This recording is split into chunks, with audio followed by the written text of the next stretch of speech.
Hi, it's Kathy, your neighborhood crafty chica, and today I'm going to show you how to make these super cute patio lights made from little tiny flower pots.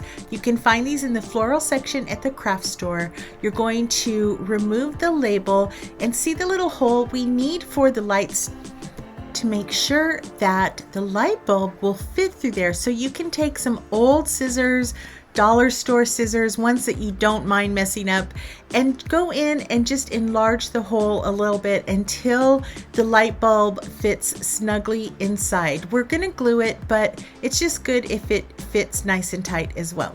Not too big so that it falls through on the inside, but just so it sits nicely on top. And then use your craft paints to paint all of the flower pots. I could only find a light strand of 50, so I painted 50 of these little flower pots. However, you can look for a light strand that has maybe 12 is a good number, or even 25. Or you know what? You could put them on every other light. I forgot to mention to make sure to add a varnish to your little flower pots, especially if you're going to have these on the patio. I wouldn't put them in direct sunlight though, because the sun, the way it has been acting these days, it's going to really wear down the color. So indoor or for your patio.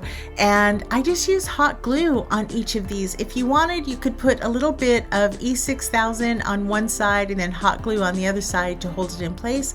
But I've been making these for years. They are featured in one of my Crafty Chica books, and they've held up really nicely.